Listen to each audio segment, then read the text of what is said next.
Unapotaka kufanikiwa lazima ujiandae. Mafanikio ni pale ambapo matayarisho au maandalizi yanakutana na fursa. Fursa ikikukuta hujajiandaa, hauwezi kufanikiwa. Hizi zote tunazosema ni taarifa za kukusaidia wewe kuweza kufanikiwa.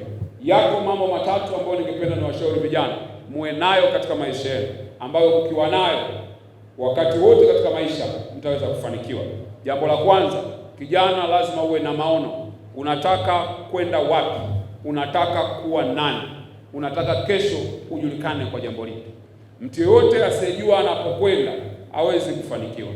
Mtu yote asiyekuwa na direction hawezi kujua kama amefika au hajafika. Tunaishi katika dunia ya confusion. Kelele ni nyingi, na kelele nyingi ni za kukutoa katika mstari. Kijana unayejitambua lazima uwe na ndoto ya maisha yako. Usipokuwa na ndoto yako binafsi, watu wengine watakutumikisha kupitia ndoto zako. Ni muhimu kujiuliza maswali ya msingi: mimi ni nani? Nataka nini? Na kwenda wapi? Kwa sababu muda ulioko chuoni ni muda wa kuwekeza kuhusiana na kesho yako. Umri wa maisha yetu umegawanyika katika vipindi vikubwa vinne. Kipindi cha kwanza ni asubuhi, miaka 0 mpaka 25. Wakati huu ndipo unajenga nidhamu ya msingi ya maisha yako, lakini pia unatambua mwelekeo ambao wewe unataka kuelekea katika maisha yako. Ni wakati wa kujua kesho unataka kuwa nani. Umri wa pili, miaka 20 mpaka 50, ni umri wa mchana.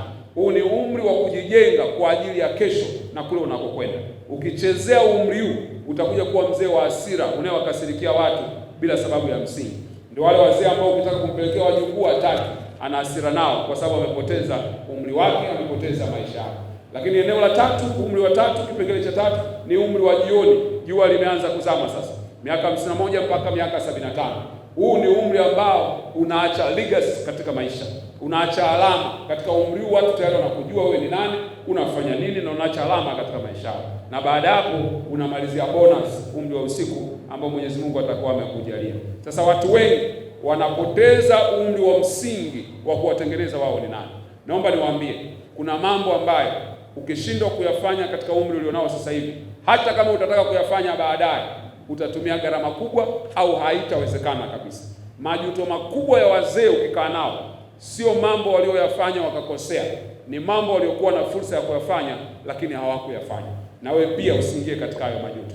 Wakati fulani alikuwa mtu mmoja anaitwa Professor Albert Einstein. Professor Albert Einstein wakati anasafiri siku moja kwa train, akadondosha ile tiketi yake ya train ikaanguka chini. Akaanza kuhangaika kuitafuta kwenye siti, anaingia chini anatafuta. Mhudumu alipofika pale akamuuliza, Professor Einstein, kwa nini unahangaika unatafuta nini? Akasema, natafuta tiketi yangu. Akamwambia, una haja ya kutafuta, mimi najua wewe ni profesa maarufu, unajulikana, lazima tutakuwa umelipa nauli, kwa hiyo una haja ya kutafuta tiketi kwa sababu tunakufahamu. Akasema, no, issue sio ninyi kunifahamu mimi, issue ni kwamba kule kituo ninachotakiwa kushuka kimeandikwa kwenye ile tiketi. Kwa hiyo hata kama mimi mnanijua, lakini mimi sijui ninakokwenda, haitakuwa na faida kwenye maisha. Tunaishi katika ulimwengu ambapo vijana wanataka kujulikana zaidi bila kujali wanakwenda wapi. Cha kwanza ni kujua direction yako. Ukishajua direction ya maisha yako, utatengeneza kesho yako iliyo njema sana. Lakini jambo la pili ambalo ningependa niwahimize sana, ninaomba katika maisha, chagua marafiki sahihi. Vijana wengi niliokutana nao wameharibikiwa kwa sababu ya kukosa watu sahihi kwenye maisha yao. Naomba nikwambie, hakuna urafiki ambao ni neutral. Mtu yote ulio naye aidha anakuambukiza mambo mazuri au anakuambukiza mambo mabaya. Waulize wote walioingia kwenye addiction, wameingia kwenye uraibu wa aina yote ile, watakwambia influence ya kwanza ilikuwa na marafiki wanaokuzunguka. Miaka 25 baada ya leo utabadilishwa na vitu viwili tu. Kwanza ni maarifa ulionayo na ambayo unayapata kila siku. Pili ni aina ya watu wanaokuzunguka. Angalia kushoto, angalia kulia, itakwambia we kesho utakuwa mtu wa namna gani. Usikubali kuambatana na watu ambao wana mawazo hasi kila siku, wanasema haiwezekani kila siku, na kila siku wao ni kulalamika tu. Usikubali kuambatana na watu wa namna hiyo. Ambatana na watu ambao wanaona mambo chanya, wanaiona kesho, na wanaweza kukupa hamasa na wewe upambanie maisha yako. Ndio maana utagundua watu wengi ni wasikia wanasema, unajua watu waliofanikiwa bwana wanajidai sana, wanakuwa peke yao. Ni kanuni tu ya maisha ya kawaida kabisa, kwamba hakuna mtu anayetaka kukaa na watu ambao kila siku wao wanalalamika, wananungunika au wanalaumu. Na wewe pia hebu jikague katika maisha yako leo. Ukigundua watu wengi wanaokuzunguka wanaokuzunguka ni watu ambao kazi yao ni kulalamika asubuhi mpaka jioni. Unajua, ukitafuta kitu cha kulalamikia lazima utakipata. Si unajua hilo kitu?